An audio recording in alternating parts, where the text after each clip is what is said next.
Assalamualaikum warahmatullahi wabarakatuh. Alhamdulillahirabbil alamin. Segala puji dan puja kita panjatkan kepada Allah Subhanahu wa taala yang telah memberikan kita nikmat iman, nikmat Islam, nikmat kesehatan dan nikmat kesempatan. Salam dan salam semoga tercurah kepada junjungan kita Nabi besar Muhammad sallallahu alaihi wasallam. Alhamdulillah kita bertemu kembali dalam kajian Islam secara online yang diselenggarakan oleh Yayasan Bunyan Jakarta. Baik, agar kajian ini mendapatkan berkah, rahmat dan ridha dari Allah Subhanahu wa taala, kita buka sama-sama dengan baca basmalah. Bismillahirrahmanirrahim. Adapun tema kita hari ini adalah 3 harta yang harus kita miliki. Apa tuh 3 harta yang harus kita miliki? Apakah rumah megah, mobil mewah? Nah, inilah ya yang akan kita bahas berdasarkan hadis yang diriwayatkan oleh Ibnu Majah nomor 1856. Yaitu ketika Umar bin Khattab bertanya kepada Rasulullah SAW, "Wahai Rasulullah, ya, apakah harta yang harus aku miliki?" Kemudian dijawab oleh Rasulullah SAW, ya, harta yang harus kamu miliki ada 3 tadi ya. Yang pertama kali adalah hati yang selalu bersyukur, masya Allah ya. Nah kita juga pahami, la in sakartum la azidannakum. Kalau kamu bersyukur akan ditambahkan oleh Allah nikmat, ya. Nah, karena kita senang bersyukur. Nah bersyukur ini bagaimana? Bersyukur ini ya tadi dengan hati yang bersyukur itu banyak sekali manfaatnya. Kalau hati yang selalu bersyukur, jadi hatinya akan menjadi tenang, sifatnya tawadu, dia bisa memanfaatkan waktunya dengan baik, dia bisa memanfaatkan tenaganya dengan baik, ilmunya dengan baik, hartanya dengan baik, ya. Dengan hati yang selalu bersyukur, dia menjadi pribadi-pribadi yang tidak sombong, karena dia menyadari apa yang dimilikinya semata-mata adalah datangnya dari Allah Subhanahu wa taala. Diberikan harta, dia bersyukur, dia infakkan hartanya di jalan Allah, dia bersedekah di jalan Allah. Diberikan ilmu oleh Allah, dia bersyukur, dia pakai ilmu tersebut, dia pergunakan ilmu tersebut untuk ilmu-ilmu yang bermanfaat.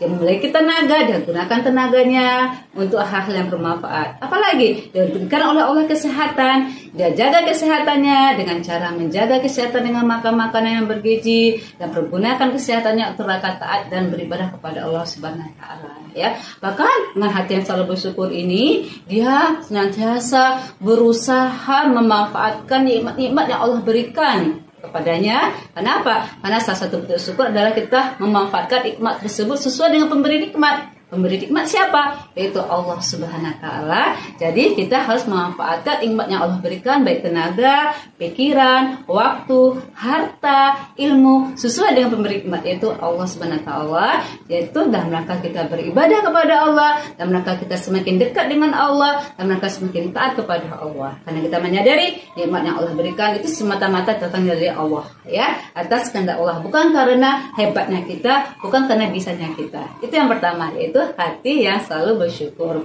Kemudian harta yang kedua apa yang harus kita miliki, ya, kata Rasulullah SAW, yaitu adalah lisan yang selalu berzikir. Masya Allah, ya, lisan yang selalu berzikir ini mungkin saya yakin para penonton semua sudah mempraktekannya dari kita bangun tidur sehingga kita tidur lagi, dari kita keluar rumah, dari kita makan, selalu libatkan Allah dalam kehidupan kita melalui lisan-lisan kita. Ucapkanlah, keluarkanlah lisan-lisan yang baik, kalimat-kalimat thayyibah, ya, mulai dari kata-kata bismillahnya, alhamdulillahnya, subhanallahnya, Allahu akbarnya, masya Allahnya, la haula wala quwata illa billahnya. Keluar lisan-lisan yang baik. Karena kalau kita mulakan lisan-lisan yang baik, kita berarti memuji Allah, mengingat Allah di mana saja kita berada, baik waktu, tempat. Kalau kita mengingat Allah di mana saja kita berada, kita akan, hidup kita itu akan terjaga. Karena kita mengingat Allah, maka dikatakan, ya, lisan yang senantiasa berzikir adalah selalu melibatkan Allah di mana saja dia berada. Keluar rumah dia berdoa, ya, kemudian dia bekerja dia berdoa, mengurus anak-anak dia lisannya juga lisan-lisan yang santun mengurus anak-anaknya, ya, menjaga suaminya atau berbakti kepada suaminya dengan kata-kata yang lembut kepada suaminya, bermasyarakat juga dengan lisan-lisan yang santun, semuanya dalam rangka dia berzikir kepada Allah. Lisan-lisan yang keluar adalah rangka dia ingat Allah, melibatkan Allah di mana saja dia berada, baik waktu, tempat, di mana saja, bukan hanya di tempat-tempat masjid saja, di tempat taklim saja, tapi di mana saja dia berada dia ingat Allah, melibatkan Allah. Makanya jangan lupa kita selalu baca basmalah, bismillahirrahmanirrahim, setiap aktivitas-aktivitas yang positif, aktivitas-aktivitas yang baik, sehingga tidak putus berkahnya, tidak putus pahalanya. Ya, insya Allah bisa ya.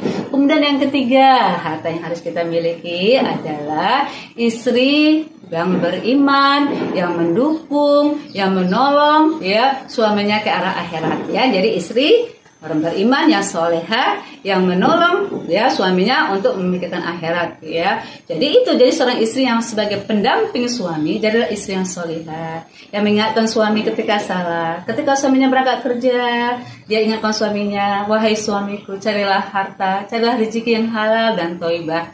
Aku sanggup menahan lapar, tapi aku tidak sanggup menahan api neraka dengan harta yang haram. Itu istri yang soleha. Ya, jangan ya malah sebaliknya menyuruh suami mencari harta yang haram. Na'udzubillah min dzalik. Tapi istri yang soleha, istri yang beriman, itu merupakan satu harta yang harus kita miliki ketika dia mengingatkan kita ke akhirat, menolong kita ke urusan-urusan akhirat ya, urusan-urusan akhirat. Ketika suami agak lalai urusan akhiratnya, sholatnya lalai, diingatkan, Mas, apakah Abi, apakah apakah sudah sholat atau belum? Sholat ntar lagi Jumat, misalnya kan harus sholat Jumat, kan harus ke masjid segera. Jangan lama-lama diam di rumah tetapi berserah ke masjid. Atau di kantor diingatkan waktu-waktu untuk senantiasa ke masjid, untuk sholat berjamaah di masjid. Masya Allah ya. Kemudian juga mengingatkan suaminya ketika suaminya lalai, baca Qurannya diingatkan, ayo sama-sama di rumah baca Quran bareng-bareng sama istri dengan anak. Itu istri soleha, itu adalah harta yang bisa menolong suaminya untuk urusan-urusan akhirat ya. Dan para suami juga harus menerima dengan baik ketika ada masukan-masukan istrinya, nasihat-nasihat istrinya ke urusan-urusan akhirat. Bukan berarti istri lebih pintar, lebih bagus, tetapi karena dia memang adalah harta yang Allah berikan ya kepada seorang laki-laki untuk mendukung urusan-urusan akhirat kita. Nah, itulah beberapa yang bisa saya sampaikan ya menurut hadis Rasulullah yang dari Ibnu Majah tadi ya, nomor 1856. Hadisnya adalah sahih ya. Kemudian itu tadi dikatakan Umar bin Khattab bertanya kepada Rasulullah, harta apa saja yang harus aku miliki? Dia ada 3. Itu hati yang senantiasa bersyukur, lisan yang senantiasa berzikir, dan istri beriman yang menolong urusan akhirat suaminya. Mudah-mudahan 3 harta tersebut bisa kita miliki, dan mudah Allah memberikan kekuatan kepada kita semua menjadi orang yang istiqomah pada jalan Allah, menjadi orang-orang yang husnul khatimah, bertemu dunia dengan pasangan kita, dengan anak-anak kita, juga bertemu nanti di surga firdaus Allah. Alhamdulillah fala takuna mutarin. Salah khilaf itu datangnya dari saya mohon maaf lahir batin. Saya tutup membaca hamdalah. Alhamdulillahirabbil alamin. Assalamualaikum warahmatullahi wabarakatuh.